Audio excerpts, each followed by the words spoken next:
Welcome to the creative brain of Dean Hawk. Get ready to be challenged, inspired, and equipped to become a better ministry leader.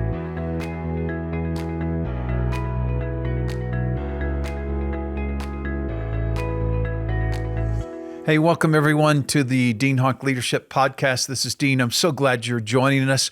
Please be sure and share this with a pastor or a ministry friend. And just want to remind you to check out all of our free resources at deanhawk.com.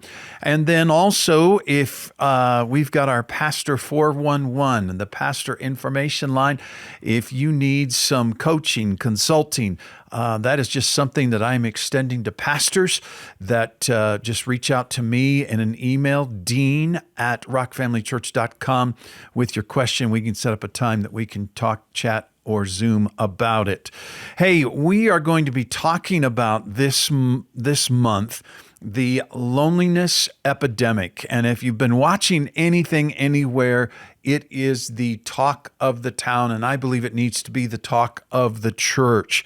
And so what's happening is, with the growth of technology, social media, virtual connectivity on the rise, it's feeding into this loneliness. And here's what it does. It gives a false positive. I might have 1,000 friends on social media, but yet I still feel lonely. And one of the books that has helped me get a lot of great information is from our Surgeon General, Vivek Murthy.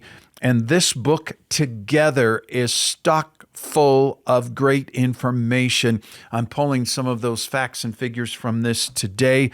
I want to encourage you to check that book out. But here's one of the things that research has found, that over half of Americans spend more than 50% of their time online. Generation Z spends 73% of their time online, millennials 64%, Gen X 56%, and of the baby boomers about 40%. And so what we saw happen is 4 years ago, can you believe it was 4 years ago, we were smack dab in the launch of the COVID-19 pandemic. And we had terms like social distancing, and those things became a part of our vocabulary, and we were challenged to not be close to people, that family members were challenged not to even be near one another, and to protect and isolate. And that has only fed into what they call anthropophobia. It's called the fear of people. I'm probably not saying it right. Fear of people became mainstream, and even fearing close friends. And so today, worldwide, loneliness is a worldwide epidemic. Dr. Jeremy Nobles, who launched an initiative called Project Unlonely, said this. He said, "It won't just make you miserable, but loneliness will kill you. And that's why it is a crisis." 36% of all Americans feel serious loneliness, with as high as 50% of Americans feeling lonely sometimes or always. 63% of adults earning less than $50,000 per year are classified as lonely. And then here's a big one concerning our young adults and young people. 61% of young adults 18 to 25 and 51% of mothers with young children feel serious loneliness. Then it affects us in our culture and our races. 75% of Hispanic adults and 68% of Black African Americans are classified as lonely. 79% of adults aged 18 to 24 report feeling lonely, compared to 41% of seniors aged 66 and older. So how does loneliness impact us? What does it do? Well, the reality is, people with strong social relationships are 50% less likely to die prematurely than people with weak social relationships. And so what we learn is that loneliness and a lack of social connection is equal, this blows me away, is equal to the risk of smoking 15 cigarettes a day, and it's a greater risk It's greater than the risk associated with obesity, excess alcohol consumption, and lack of exercise. Now, if I was to say to you, hey, go out and smoke 15 cigarettes a day, you would go, well, that's a death wish. But what we have going on in our culture today, and yes, even in our churches, is people are coming to church, they're sitting in our services, they're surrounded by people, but yet they're still lonely because they're not engaged in relationships. And so loneliness is associated with a greater risk of coronary heart disease, high blood pressure, stroke, dementia, depression, anxiety, and premature death. Studies also reveal that lonely people are more likely to have lower quality of sleep, more immune system dysfunction, more impulsive behavior, and impaired judgment. And that loneliness causes us to question our self-worth and assume there is something wrong with us, which in turn makes us lack confidence and try less to reach out to others. And so we end up with a large percentage of alcohol and drug usage is actually fueled by people trying to numb the pain of loneliness. And so loneliness hits us in three dimensions. First and foremost, it's the intimate or emotional loneliness. That's the longing for a close, confident, or intimate partner, someone with whom you have a deep mutual bond of affection and trust. The second level is what we would call relational or social loneliness. This is the yearning for quality friendships and social companionship and support. And then the third one is collective loneliness. This is the hunger for a network or community of people who share your sense of purpose and interest. And so what we have to do is we have to identify what's going on in our culture and our community, and what are those things that breed loneliness, and what is the church's response going to be? So we look at our culture today and how it has shifted. We used to all go to the grocery store and walk up and down the aisles and have social interaction and intermingling and seeing neighbors or friends at the store. Now we do our orders online and we pull up and they put them in our car, or now Kim has experienced that Walmart Plus, they'll deliver them to your front door. And so we don't even have that interaction. Malls are dead. Remember, for those of you that when we were teenagers and we'd go hang out at the mall, go to your local mall and it's dead. Everyone is shopping at home alone. Kim and I we love to still go to the movie theater. I love movie theater popcorn. And it is never, in the last 4 years, we have never struggled to get a seat and to pick where we wanted to sit. People are not going to the movie theaters like they did before the pandemic. And the same is true for going out to eat. The drive-through lines are extremely long and the dining room is empty. Or we've got DoorDash and Uber Eats and our food is being delivered to us so we can eat at home alone. And then we're not experiencing that communication of face-to-face communication because it's just not the same when you're not in the same room. I can see you on a Zoom call or a FaceTime, but it just does not match or compare to being in the same place at the same time. A lot of your church members, their work culture has shifted, that a very large percentage of people have shifted to working at home alone. And then we see the impact of the infamous phones and how our phones are, I left my light on my phone, and how our phones are impacting us. Sit in a restaurant and look at a table of 5 or 6 people, and 4 of them are on their phones. They're not interacting. They're not engaging with the people that are there.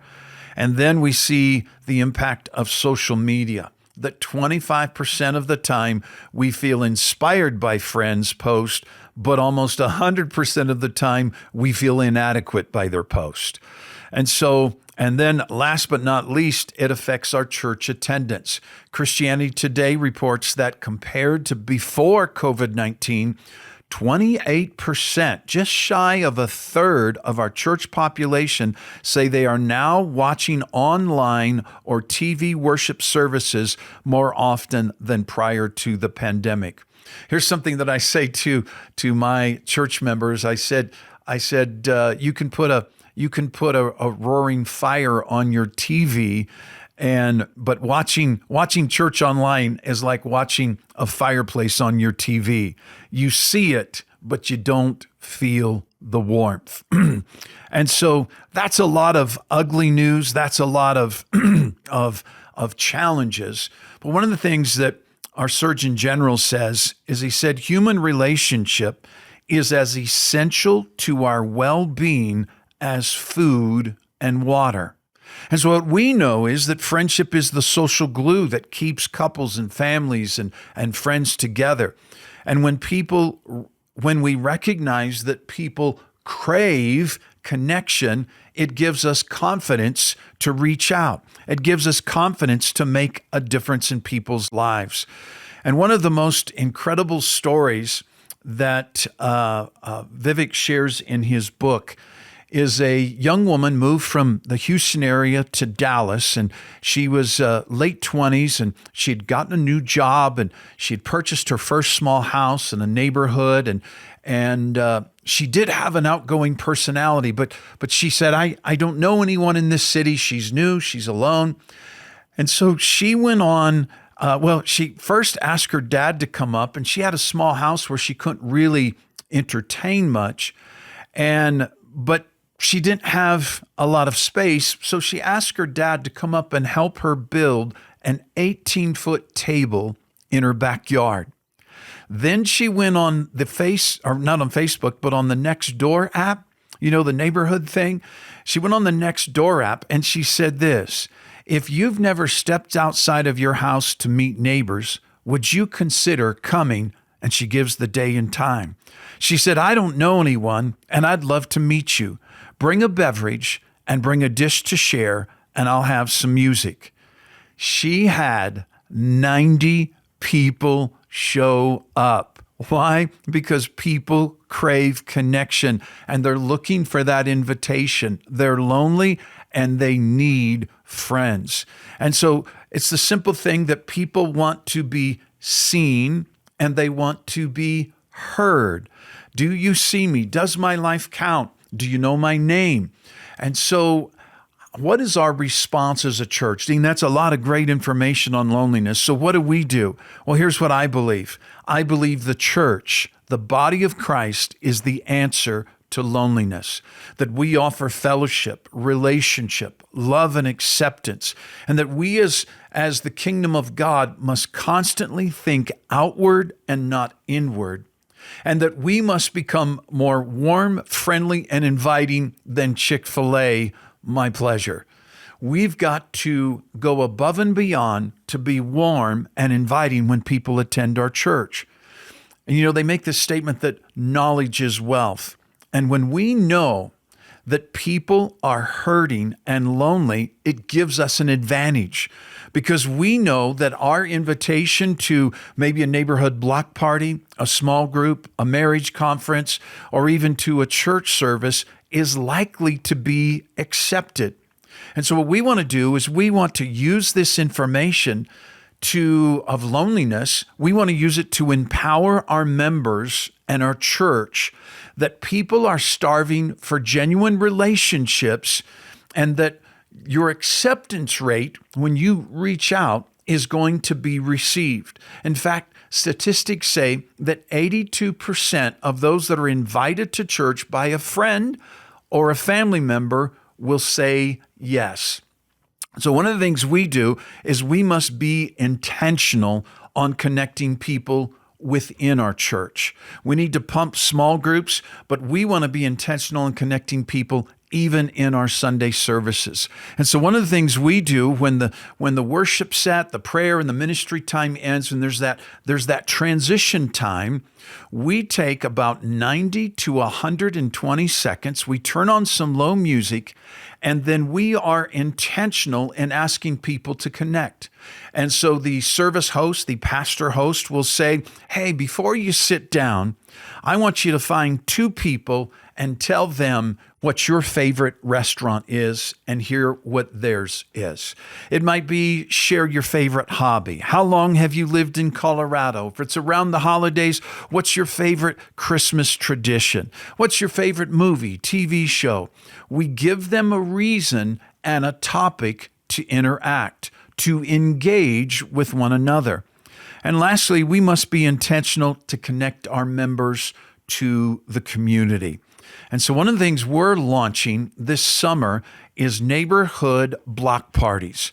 And we're equipping and empowering our members to host neighborhood block parties. And here is our goal. Our goal is to meet the need of loneliness. It's not to say, hey, by the way, you'll get saved. We're going to befriend them before we try and lead them to Christ. We want to show people that we genuinely value them, that we genuinely love them and want to invite them into our world and to show ourselves friendly to them. Why? Because people don't listen to strangers. They don't trust strangers. They trust friends. And so what our heart and our mission as a church this year in our theme for 2024 is better together. And our theme is to get to know the people in our neighborhoods and to befriend them, whether they go to a different church, they're Christians, non-Christians, but create community and begin to attack this isolation pandemic. And so the last thing I want to challenge you is we just released in spring the series that we began the year with called Better Together. I want to challenge you to download that. It's free. Go to deanhawk.com. Consider making that potentially your summer series, or maybe a series you do in the fall, and teach your people about this pandemic. And then in that series, we give tons of viable solutions on how we can do life together and the power of living together. Thank you guys for listening this month. I pray you have a great summer and that you plan some chance and opportunities to get away. But we'll see you back on June 15th with our next podcast. See you then. Thank you for joining us today. For a free sermon series and teaching outlines by Pastor Dean, visit us at deanhawk.com. Be sure and join us next month as we continue our growth on leadership.